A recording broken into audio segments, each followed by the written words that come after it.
एक छोटे से गांव में हरिया नाम का गरीब किसान रहता था। उसके पास एक छोटा खेत था, लेकिन बरसों से बारिश न होने के कारण उसकी फसल सूख चुकी थी। सुख भरे दिनु बीते रे भाया, अबो दुखो आयो रई। हे भगवान, कब तक यूं ही सूखा देखता रहूंगा। पेट में रोटी नहीं, बैल भूखा, और ऊपर से गांव वाले हंसते हैं कि मैं भाग्यहीन हूं। हरिया, अब क्या करेंगे? बच्चे भूखे हैं, अनाज का एक दाना भी नहीं बचा। सब राम भरोसे। उसी दिन गांव में एक अजीब साधु बाबा आए। गेरुआ वस्त्र, काली मूछ, आंखों में चमक और हाथ में एक कमंडल।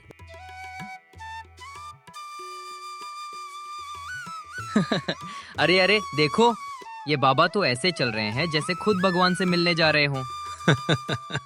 अरे बच्चा, भगवान तो यही है, बस पहचानने वाला चाहिए।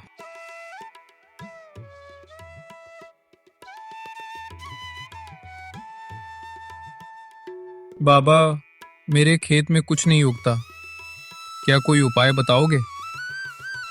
उगाना हो तो पहले विश्वास बो। जहाँ विश्वास उगता है, वहाँ भक्ति फसल देती है। विश्वास तो बहुत बोया है बाबा, लेकिन अब तक गेहूं नहीं निकला। बाबा ने मुस्कुराकर हरिया को एक मुट्ठी मिट्टी दी।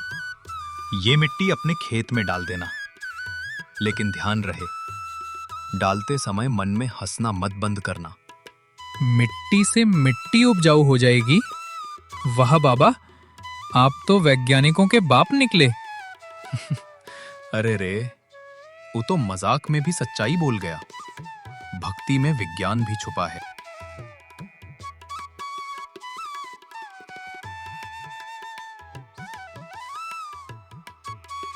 हरिया ने बाबा की बात मानी और मिट्टी खेत में डाल दी। गांव वाले ये देखकर हंसने लगे।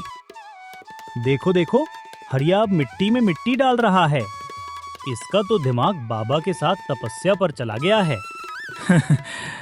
हंसो भैया हंसो, भगवान भी देख रहे हैं। कभी कभी मूर्ख दिखना भी समझदारी होती है। 3 दिन बीते और अचानक खेत में हरी घास उगाई। हरिया की आंखों में चमक आ गई। अरे गोमती, देखो तो, मिट्टी में मिट्टी डालने से हरियाली आ गई। अरे सच्चे में? लगता है बाबा कोई साधारण साधु नहीं थे। अब गांव का प्रधान लक्ष्मी सेठ बाबा को परखने निकला। अगर सच में तेरे पास शक्ति है तो मेरे सूखे कुएं में पानी ला दे। शक्ति नहीं, श्रद्धा चाहिए। तू पहले अपने मन का कुआं साफ कर। मन का कुआं?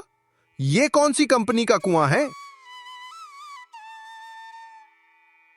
बाबा ने केवल राम नाम जपा और आश्चर्य, कुएं से पानी छलक उठा। बाबा, ये तो चमत्कार है। चमत्कार नहीं सेठ, ये तेरे भीतर की भक्ति का जागना है। हरिया अब रोज बाबा के चरणों में बैठकर उनका भजन गाने लगा। बाबा भी उसे बच्चों जैसा स्नेह देते। राम नाम रस पिले रे मनवा। वाह रे हरिया, तू तो आज मेरा माइक बन गया। धीरे धीरे गांव में भी परिवर्तन आने लगा। लोग झगड़े छोड़कर एक दूसरे की मदद करने लगे। अब तो गांव में शांति है, जैसे खुद भगवान उतर आए हों। पर गांव में एक व्यापारी था, भोलू सेठ, जो बाबा की लोकप्रियता से जलने लगा। अगर ये बाबा यूं ही रहा तो लोग मेरी दुकान भूल जाएंगे। मुझे कुछ करना होगा।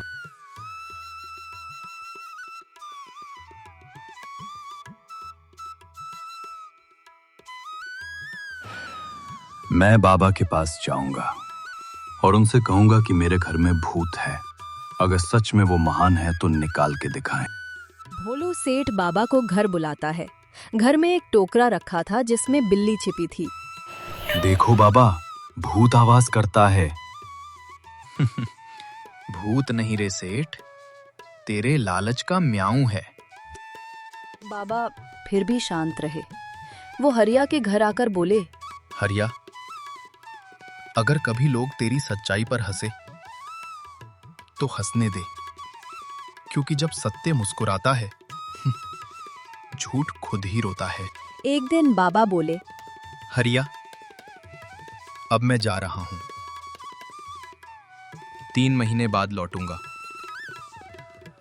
तब तक तू भक्ति ना छोड़ना। बाबा, आपके बिना तो खेत भी सुना लगेगा। बाबा के जाने के कुछ दिन बाद गांव में सूखा पड़ गया। फसल फिर से मुरझाने लगी। अब क्या होगा हरिया?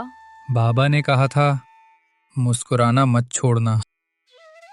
हरिया ने हर दिन पूजा की, भजन गाया और अचानक बारिश शुरू हो गई। हरिया, तेरी भक्ति ने तो चमत्कार कर दिया।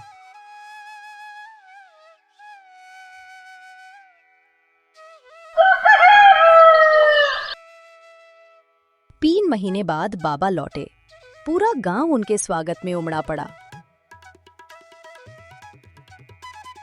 बाबा जी लौट आए, अब तो खुशियां लौट आईं। मैं कहाँ गया था रे? मैं तो तेरे भीतर ही था। भोलू हरिया। सेठ बाबा के चरणों में गिर पड़ा। बाबा, मैंने गलती की, मुझे माफ कर दो। गलती तब तक गलती नहीं रहती जब तक दिल सच्चा हो जाए। अब गांव में प्रेम, सहयोग और हंसी लौट आई। हर खेत हरा भरा था, हर चेहरा मुस्कुराता था। अब समझा?